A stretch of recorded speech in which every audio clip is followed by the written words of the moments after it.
આવનારું એક અઠવાડિયું ગુજરાતની અંદર સાર્વત્રિક અને સારા વરસાદો આપે તેવા સંકેતો આપી રહ્યું છે। આમ જોવા જઈએ તો ઘણા વર્ષ પછી પ્રથમ વખત એવું બની રહ્યું છે કે બંગાળની ખાડી અને અરબ સાગર બંને એક સાથે સક્રિય જોવા મળી રહ્યા છે। અત્યારે અરબ સાગરની અંદર પણ એક સાયક્લોનિક સર્ક્યુલેશન છે અને બંગાળની ખાડીની અંદર એક લો પ્રેશર તૈયાર થઈ અને ગુજરાત તરફ આગળ વધી રહ્યું છે। અત્યારે જોવા જઈએ તો અરબ સાગરની અંદર કેરળથી પશ્ચિમ દિશામાં દરિયાની અંદર એક લો પ્રેશર બન્યું હતું અને એ લો પ્રેશરે ઉત્તર પૂર્વ તરફ ગતિ કરી, જેને કારણે એ લો પ્રેશર છે એ મહારાષ્ટ્રના દરિયા નજીક પહોંચી અને મહારાષ્ટ્રના દરિયાકાંઠે આવી અને એ નબળું પડી અને સાયક્લોનિક સર્ક્યુલેશનમાં પરિવર્તિત થયું છે। અત્યારે એ સાયક્લોનિક સર્ક્યુલેશન છે એ ખંભાતના અખાત આસપાસ છે અને ધીમે ધીમે હવે આજથી એટલે કે 22, 23 અને 24 તારીખ એમ 3 દિવસ સુધી દક્ષિણ ગુજરાત અને ભાલ વિસ્તાર છે અથવા તો જે સૌરાષ્ટ્રના કાંઠા વિસ્તારો છે, દરિયા કિનારેના જિલ્લાઓ છે જેમાં અમરેલી, ભાવનગર, ગીર સોમનાથ, જુનાગઢ જેવા વિસ્તારો, બોટાદ, આ તમામ વિસ્તારોને સારા વરસાદો આપે તેવી શક્યતાઓ છે। એ સાથે જોવા જઈએ તો અત્યારે જે બંગાળની ખાડીનું લો પ્રેશર આવી રહ્યું છે એ લો પ્રેશર છે એ ઉત્તર પશ્ચિમ તરફ ગતિ કરી રહ્યું છે અને એ લો પ્રેશર છે એ ધીમે ધીમે લગભગ 24 અથવા તો 25 ઓગસ્ટે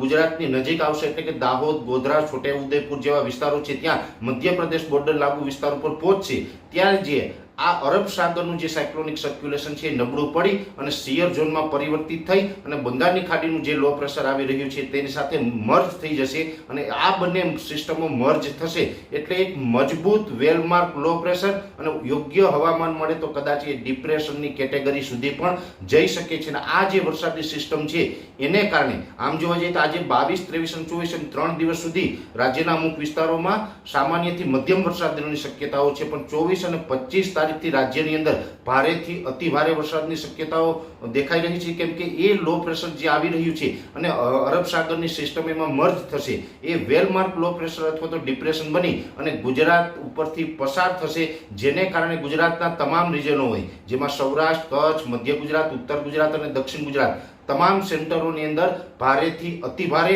અને સારા વરસાદો પડે તેવી શક્યતાઓ દેખાઈ રહી છે। એટલે ખાસ કરીને આ બંને વરસાદની સિસ્ટમો સક્રિય થઈ છે, જેને કારણે જે આ ચાલુ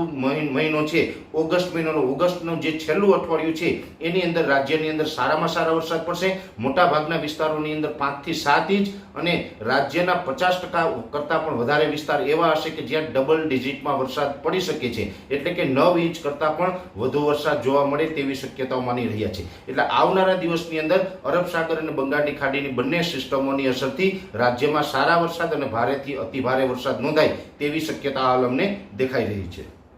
હવામાન નિષ્ણાત પરેશ ગોસ્વામી, જુનાગઢ।